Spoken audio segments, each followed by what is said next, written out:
All right, waxed cotton pants. I have two pairs of waxed cotton pants. One pair is factory waxed and the other pair I waxed myself. Both sets of pants are Filson pants. They both have tin cloth on them, but this is a factory waxed pair of pants. It's currently out of production. The fit is going to be very similar to their tin cloth pants that they sell, not the 5-pocket dry tin pants, but the regular old waxed tin cloth pants that they've been making forever. The only difference between these and those is that this is a mixture of shelter cloth and tin cloth. And so the shelter cloth is a thinner material. It's a medium weight canvas where tin cloth is a heavyweight canvas. And the appeal of these for somebody might be that, you know, they use basically what they do is they make the whole set of pants out of shelter cloth and then they reinforce the high wear areas with tin cloth. And that's nice because this shelter cloth is just easier to deal with. It's more flexible. It doesn't get as stiff when it's cold out, you know. And if you don't need the weather resistance or the durability of tin cloth like on your upper thighs, then this is a better set of pants. And it definitely fits the bill for me because I don't get a lot of wear up here. Most of the wear I get occurs from the knees and below, and then on the butt, you know, from tools, you know, putting tools in and out of my pockets, and then kneeling. I do a lot of kneeling on one knee. That happens pretty frequently. And on these, you know, so the green you see on this is the shelter cloth. That's the medium weight canvas. And the tan you see is the tin cloth. That's the heavyweight canvas. So this tin cloth here is actually over a layer of shelter cloth. So it's a double layer knee. It's actually double layered anywhere you see the tin cloth. And they reinforce the back of the leg and then the seat. And then these pocket flaps are only tin cloth. It's 2 layers of tin cloth.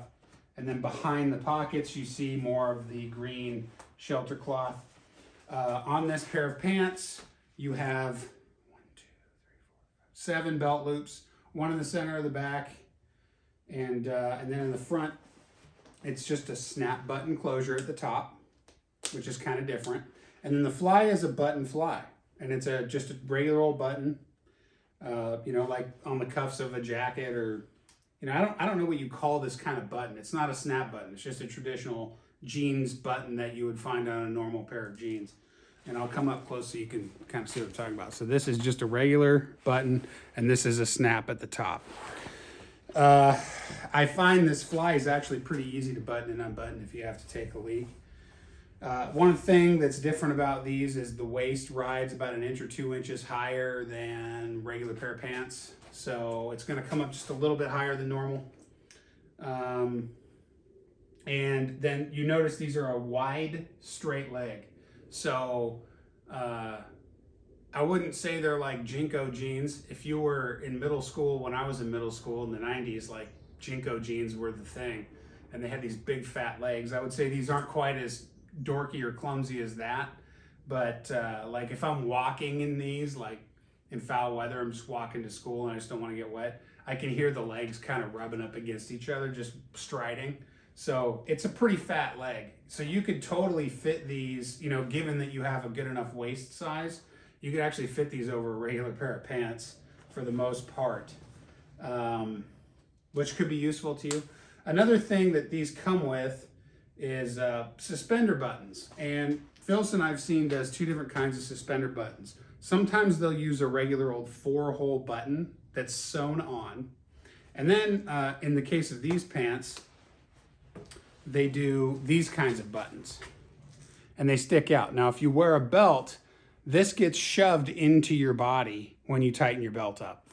And I wear a belt, I don't have suspenders, so I pulled the buttons out. So you can see there was 2 buttons in the front on this side. There was another 2 buttons in the front on this side. And then there were buttons on either side of the center loop in the back. And I just removed them. So, you know, I could always put some back on there if I needed to. So the last, let's see, not the last. So yeah, the back pocket I would say is pretty typical size back pocket. You know, it might be a slightly larger than a typical pair of jeans, but it's pretty typical. The front pockets have a slash entry.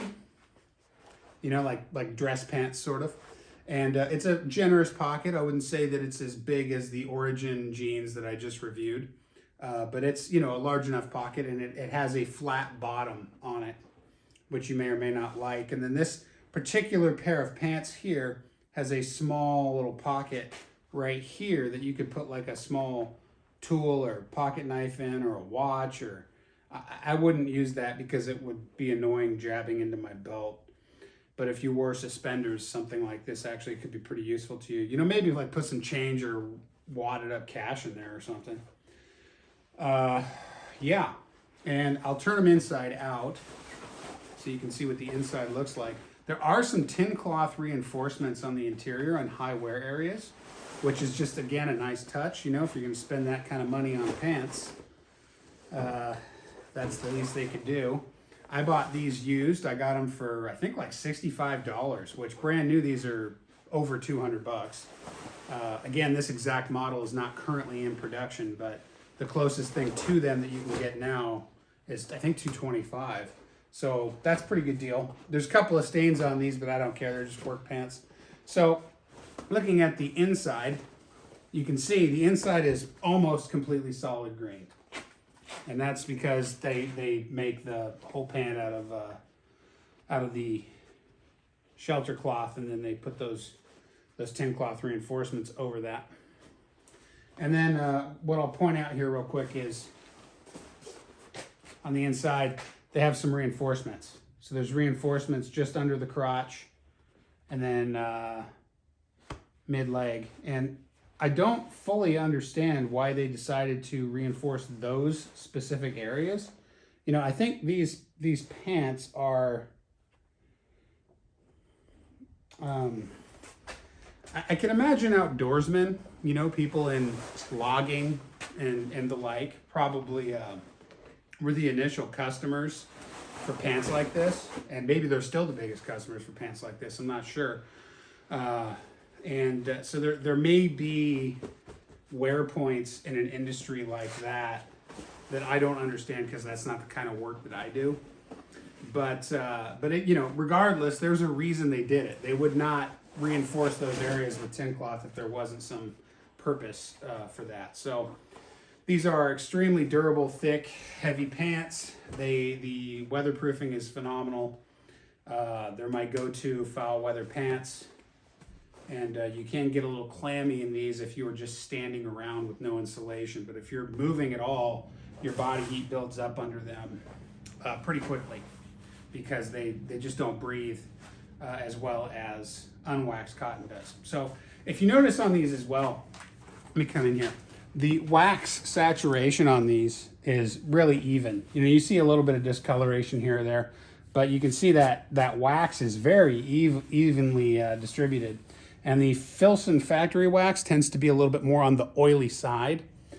So the pliability is decent for a waxed garment. And that's gonna come into play because I'm gonna show you the pants that I waxed myself, and they're not gonna perform as well as these, and they are not going to look quite as nice either. So these are Filson tin cloth 5-pocket pants. They are dry, they are not waxed from the factory. I've already talked about the single kneed variant, which I'm actually wearing right now. The single kneed variant of these, you can see up here at the top, hopefully the color on that's coming through okay, but I have not waxed above this area, above the pockets there. And over here, I did not wax any of this. So you can see that it's a different color. I don't need wax there. I don't need weatherproofing in that area. And the extra pliability of it not being waxed is a benefit to me, so I'm not going to wax that. Also, I've done a single layer of wax here, and then 2 layers on the knee. And I did 2 layers on the bottom, front and bottom rear of the pant legs. So you'll actually notice here, if I can show, that this right here is darker than this right here. So that's a single layer of wax. This is 2 layers of wax. I kind of was getting low on wax, so I had to be careful about where I was using it and how much. But you notice just in general, These do not have that nice even distribution of wax. The factory process for waxing cotton is under heat and pressure. You know, all I can do with these is smear the wax on and melt it in with a heat gun. And that works pretty good, but the factory way, the way they do it at the factory when they're making these is just a superior method. So if you really need the ultimate weatherproofing, the best thing to do is to get a factory wax garment. I will say for my purposes, these are plenty good, but you know, different use cases, right? So you can do it yourself. Just don't expect the kind of results you can get from a factory built product. And you know, that goes for any waxed garment. That goes for jackets, shirts, whatever. And there's different waxing methods too. There's dry waxes, there's oils. The Filson wax tends to be a little bit more oily, whereas you know, other products might tend to be a little more waxy, and waxy garments tend to be a little stiffer, and oily garments tend to have a kind of a nasty touch to them, you know, like they'll leave oil residue on your fingers. And you know, they're working garments. They're not style pieces. They're not to show off. They're not to look great on for a night on the town. They're to keep you safe, warm, and dry. They're work clothes.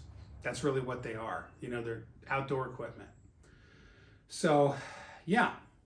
Hopefully that was informative. The pants, the first pants I showed you, again, the closest thing you could get to those now is the tin cloth pants. They have two different versions. They have double tin pants, and then they have the regular single tin pants. And then there are bibs. They call them bibs, but they're coveralls. They make those in tin cloth, but they also make a set of hunting bibs right now. And those hunting bibs are a combination of shelter cloth and tin cloth, similar to those pants I showed you. So if you like bibs, that's the way to go, and you don't have to use a belt with those because they come with their own set of suspenders. So anyway, yeah, hopefully that was informative.